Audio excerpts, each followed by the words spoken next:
Bonjour et bienvenue dans ce nouvel épisode de Déchirer les voiles, l'épisode numéro 23 du 19 février 2024. Je suis toujours aussi heureux de vous retrouver. Bien entendu, vous êtes de plus en plus nombreux à me suivre dans cette série consacrée aux jeux de pouvoir interpersonnel, sujet sur lequel je travaille depuis 1983, depuis janvier 1983, donc ça fait 41 ans que je m'intéresse au phénomène de pouvoir et de manipulation, essentiellement interpersonnel, et depuis 2020, j'ai commencé à m'intéresser à l'ingénierie sociale, mais ça, ce sera pour dans quelques semaines.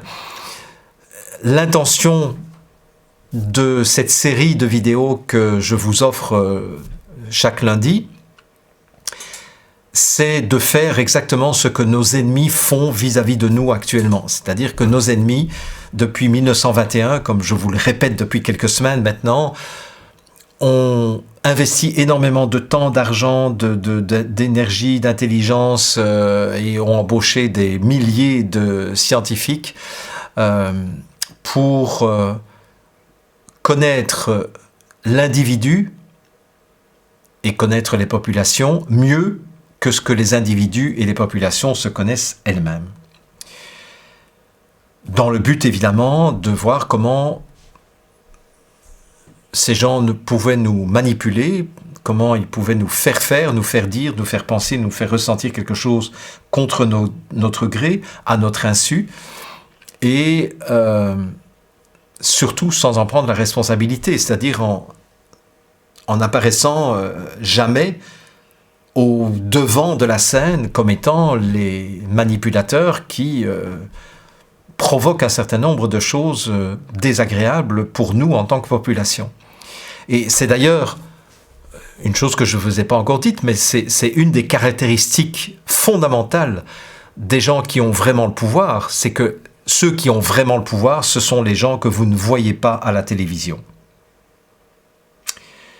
Donc, d'une certaine façon, on pourrait dire que des gens comme Justin Trudeau, Macron, François Legault et tous les autres dont je ne connais pas nécessairement le nom, tous ces dirigeants, tous les présentateurs de médias, etc., ce ne sont pas véritablement eux qui ont le pouvoir. Ceux qui ont le pouvoir, ce sont ceux qui restent dans l'ombre. Un peu comme à l'époque de Louis XIV, où vous aviez l'éminence grise, le cardinal Richelieu, qui tirait les ficelles. Et en fait, moi, plus je regarde Macron, plus je regarde Trudeau, plus je regarde Legault, etc., plus ils m'apparaissent comme étant des marionnettes qui exécutent finalement l'histoire, le scénario, le narratif qu'on leur demande, qu'on les oblige à dérouler.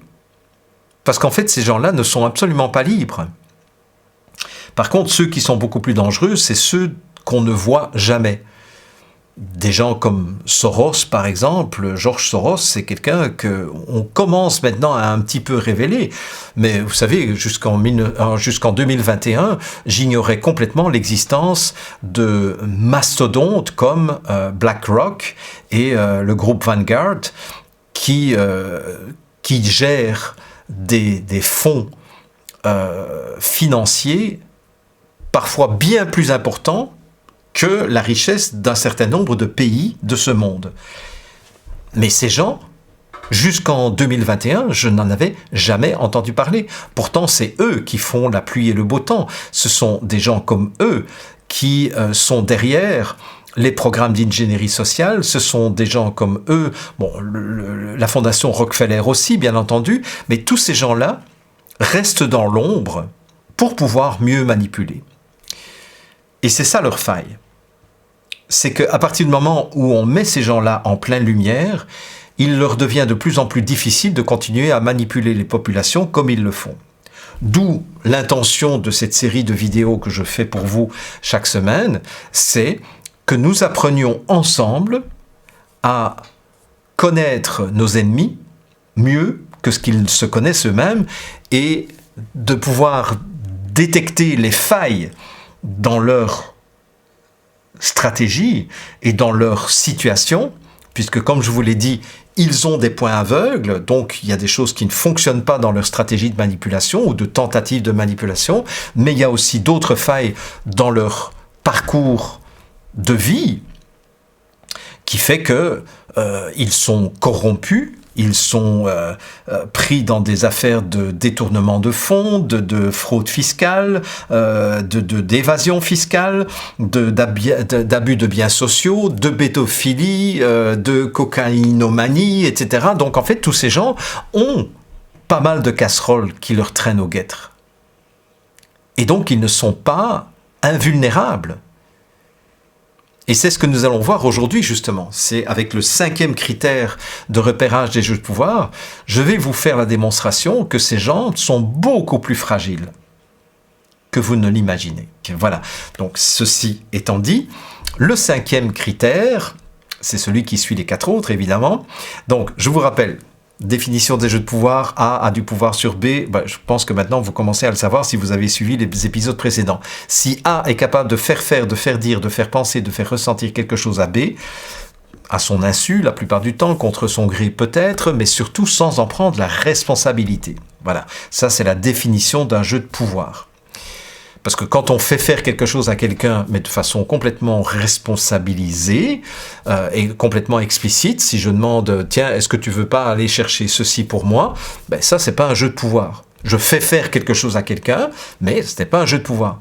C'est quand je n'en prends pas la responsabilité de ma demande que là, ça devient un jeu de pouvoir. Et c'est d'ailleurs la raison pour laquelle nous avons déjà passé en revue les 4 premiers critères de repérage d'un jeu de pouvoir, dont le premier, je le rappelle encore une fois, est le plus important, puisque c'est un ressenti dans vos tripes de quelque chose qui ne va pas.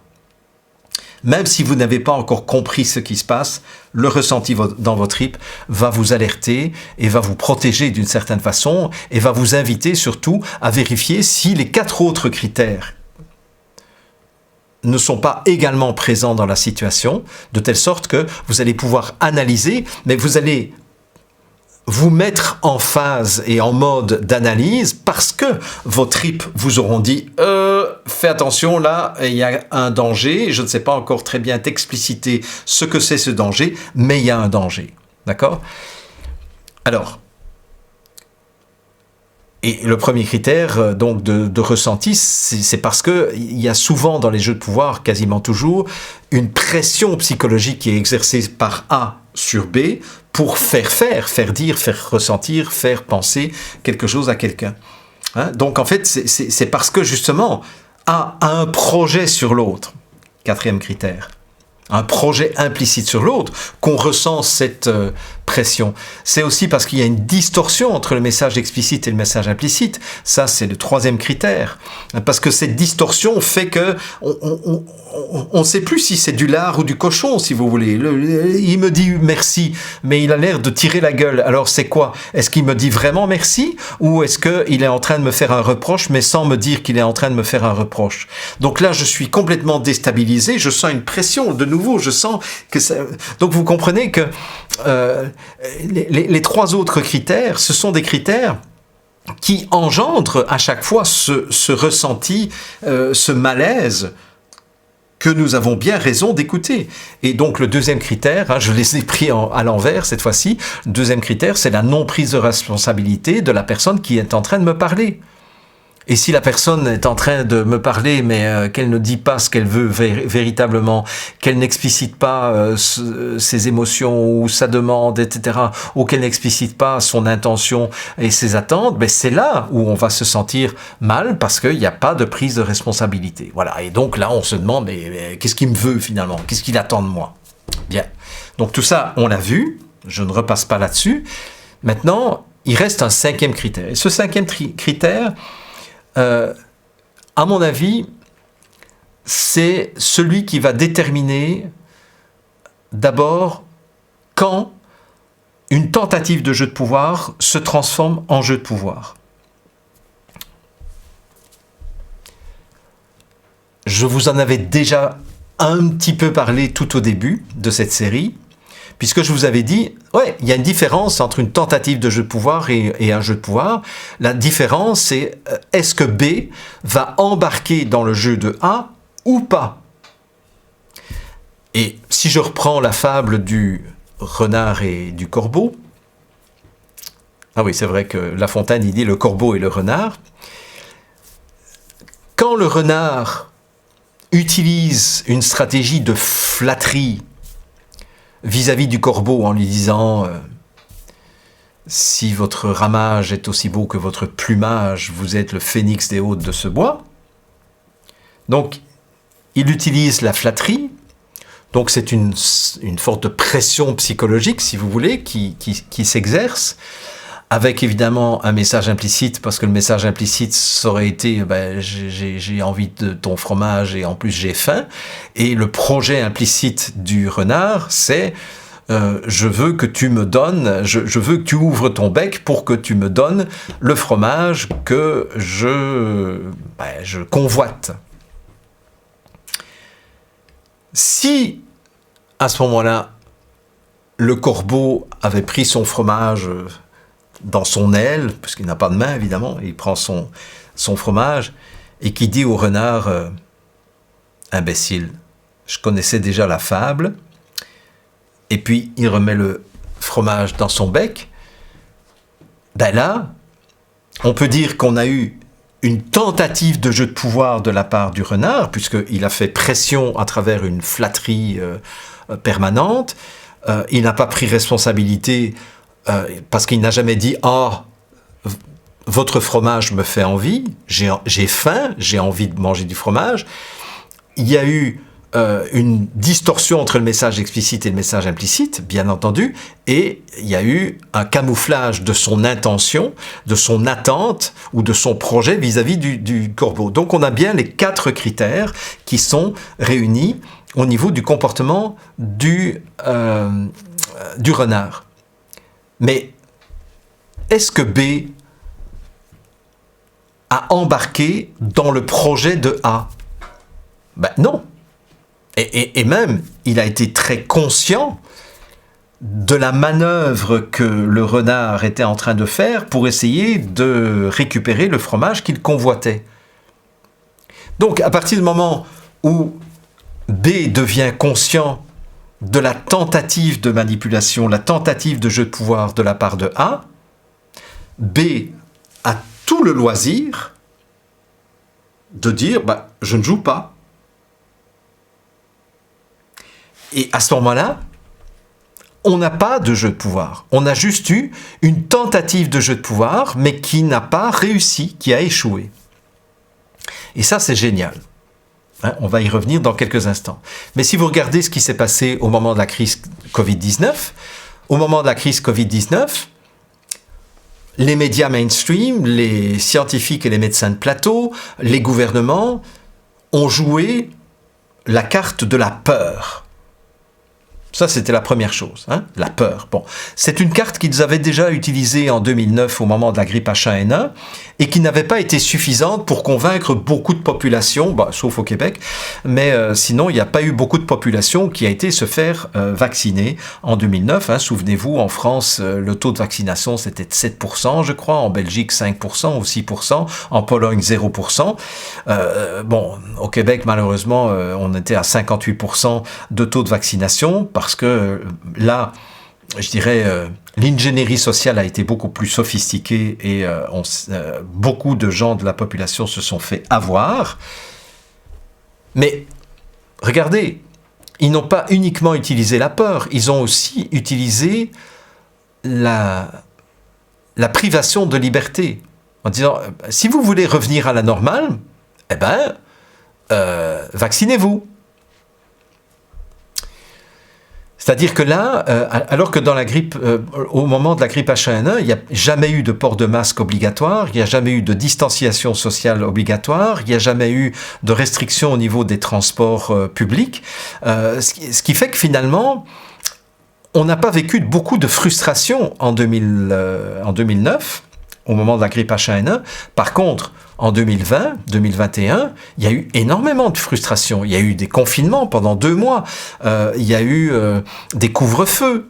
Il y a même eu, on nous a flanqué sur la gueule. Au moment du réveillon de la nouvelle année, ils ont décrété un couvre-feu pour 4 jours, qui n'était absolument fondé sur aucune urgence sanitaire, mais c'était uniquement pour inciter les gens à aller chercher le vaccin, pour retrouver sa liberté.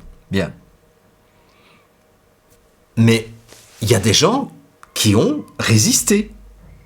Il y a des gens qui, malgré tout le message de peur, tous les messages de frustration, tous les messages d'interdiction, ont dû... très bien, je vais attendre alors. Je peux plus aller au cinéma, ok, je vais plus au cinéma. Je peux plus aller chez mon coiffeur, je ne vais plus chez mon coiffeur. Donc c'est là que j'ai commencé à me laisser pousser les cheveux. Et puis finalement, lorsque les coiffeurs ont été à nouveau disponibles, je me suis dit, c'est pas si mal que ça, les cheveux. Les cheveux longs, ça faisait longtemps que j'avais envie de porter à nouveau des cheveux longs. Donc c'est très bien. Parfait. Je peux plus voyager, je ne voyage plus. Alors j'ai subi les hivers du Québec tant qu'on ne pouvait pas reprendre l'avion sans avoir de passe sanitaire. Ok, j'ai subi les hivers du Québec alors qu'habituellement, au moment du solstice, j'allais en Guadeloupe pour faire ma retraite. Ok, très bien.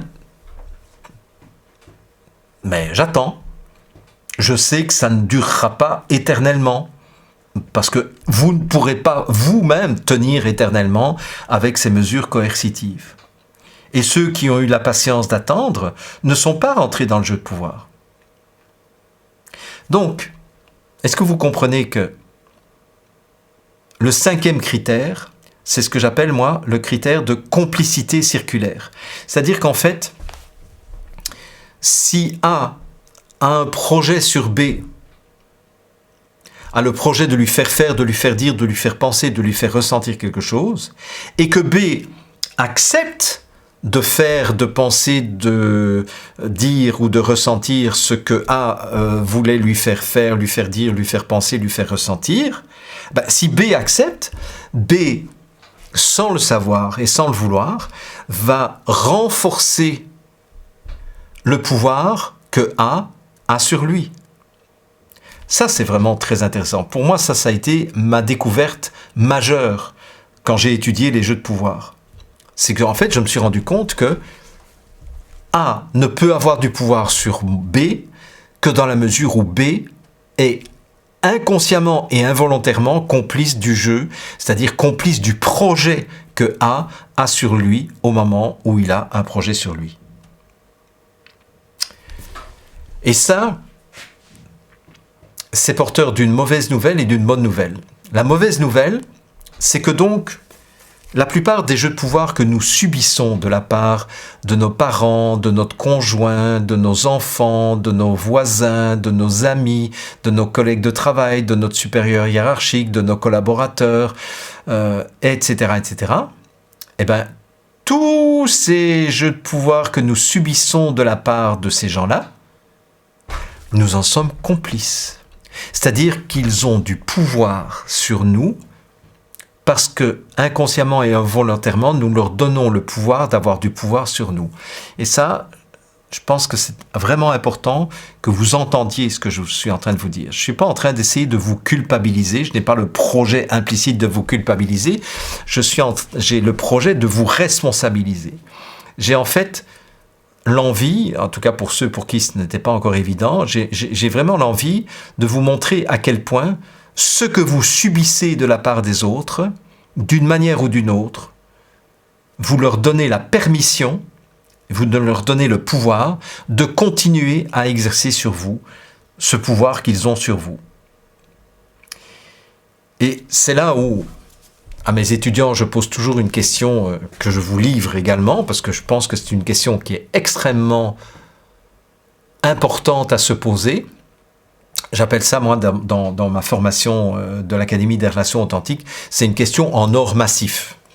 Et cette question, c'est qu'est-ce que je fais ou qu'est-ce que je ne fais pas qu'est-ce que je dis ou qu'est-ce que je ne dis pas qui donne la permission à l'autre de continuer à me faire subir ce qu'il me fait subir. Donc je n'ai pas dit que c'est grâce à moi que l'autre a pris l'initiative d'avoir une tentative de jeu de pouvoir vis-à-vis de moi. Je n'ai pas dit ça. Ce que je dis, c'est que si le jeu de pouvoir se met en route et perdure, c'est qu'il y a quelque chose que je fais qui permet à l'autre de continuer à jouer ce jeu qui ne me convient évidemment pas, ou c'est que je ne fais pas quelque chose qui permet à l'autre de continuer à me faire subir son jeu de pouvoir, ou peut-être que je dis quelque chose qui permet à l'autre de continuer à me faire subir ce que je subis, ou que je ne dis pas à l'autre qui permet à l'autre de continuer à me faire subir ce qu'il me fait subir. C'est-à-dire qu'en fait, à vous maintenant de vous poser la question, et on reviendra à cela la semaine prochaine, à vous de vous poser la question, mais en fait, qu'est-ce que je fais ou qu'est-ce que je ne fais pas? Qu'est-ce que je dis ou qu'est-ce que je ne dis pas qui permet, par exemple, à mon gouvernement de continuer à m'imposer un certain nombre de choses qui ne me conviennent pas? Qu'est-ce que je fais, qu'est-ce que je ne fais pas, qu'est-ce que je dis, qu'est-ce que je ne dis pas, qui permet à des membres de ma famille de m'imposer des choses qui ne me conviennent pas et qui sont typiquement des jeux de pouvoir. Mais c'est à travers ce que je fais, ce que je ne fais pas, ce que je dis ou ce que je ne dis pas, que j'entretiens et que j'alimente et que j'encourage le jeu de pouvoir de l'autre, qui au départ était une tentative de jeu de pouvoir, mais est devenu un jeu de pouvoir. Ça, c'est la mauvaise nouvelle. La mauvaise nouvelle, c'est que vous n'êtes pas une victime innocente des jeux de pouvoir interpersonnels. Hein. Pour l'instant, je ne parle pas d'ingénierie sociale, ça, on verra ça dans quelques semaines. Vous n'êtes pas une victime innocente. Si un jeu de pouvoir persiste, c'est que vous l'entretenez involontairement et inconsciemment à travers ce que vous faites, ce que vous ne faites pas, ce que vous dites, ce que vous ne dites pas. La bonne nouvelle, c'est que la persistance de ce jeu de la part de l'autre qui vous importune finalement, la persistance, elle peut s'arrêter à partir du moment où vous faites, ou vous dites, ou vous ne faites plus, ou vous ne dites plus ce que vous aviez l'habitude de faire ou de dire, ou de ne pas faire ou de ne pas dire. C'est-à-dire que là, la bonne nouvelle, l'excellente nouvelle, c'est que autant vous donnez le pouvoir et la permission à l'autre d'avoir du pouvoir sur vous, autant c'est vous qui allez enlever à l'autre le pouvoir ou la permission d'avoir du pouvoir sur vous. Et ça, rien que ça, c'est génial. Et je vais vous démontrer la semaine prochaine à quel point cette bonne nouvelle que je viens de vous donner met tous les manipulateurs de ce monde dans des situations d'extrême fragilité, alors qu'on croit que c'est eux qui ont le pouvoir. Et à partir du moment où vous allez comprendre cela, il est clair que votre vie ne sera plus exactement la même lorsque vous serez soumis à des tentatives de jeu de pouvoir. Donc, je ne vais pas aller plus loin parce que je pense que ce qui est vraiment important pour vous, c'est que vous fassiez un moment d'introspection et de prendre des situations qui perdurent dans votre vie. Une situation répétitive, une situation que vous subissez depuis des mois ou des années avec une personne en particulier. Je vous demande de prendre une seule situation pour l'instant et de vous poser la question en or massif que je vous rappelle une dernière fois et que vous pouvez écrire en grand et en couleur dans votre salle à manger ou quelque part où vous le verrez tous les jours, c'est qu'est-ce que je fais, qu'est-ce que je ne fais pas, qu'est-ce que je dis ou qu'est-ce que je ne dis pas qui permet à l'autre de persévérer dans son jeu de pouvoir vis-à-vis de moi, qui permet d'entretenir le jeu de pouvoir de l'autre vis-à-vis de moi. Voilà. Ça, c'est la question que je vous demande de vous poser. Et je vous invite, comme d'habitude, à partager avec le reste de la communauté les prises de conscience que vous avez faites. On n'a pas besoin de connaître le détail de votre vie, mais ce qui m'intéresse, moi, c'est de lire les prises de conscience que vous avez faites en faisant ce travail d'introspection. Vous allez voir que rien que ça va changer votre vie, parce que c'est là que vous allez vous libérer de beaucoup de contraintes et de beaucoup de jeux de pouvoir, de beaucoup de manipulations dans lesquelles vous vous sentez prisonnier, alors qu'en réalité, la porte de votre prison, elle s'ouvre de l'intérieur et la clé est sur la serrure. Donc, à vous maintenant de voir qu'est-ce que vous allez arrêter de faire ou de ne pas faire, qu'est-ce que vous allez arrêter de dire ou de ne pas dire, qui fera que l'autre n'aura plus le pouvoir d'avoir du pouvoir sur vous.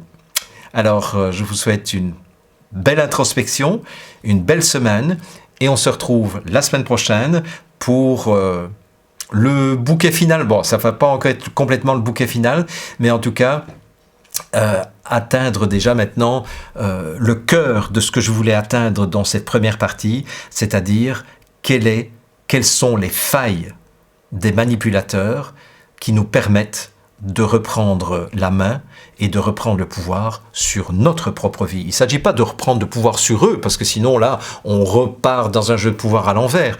Non, il s'agit de comment est-ce que je peux reprendre le pouvoir sur ma propre vie, comment est-ce que je peux retrouver mon autonomie, ma souveraineté en tant qu'individu, alors que l'autre essaye de me soumettre. Voilà, alors à très bientôt. On se retrouve la semaine prochaine pour la suite de cette série.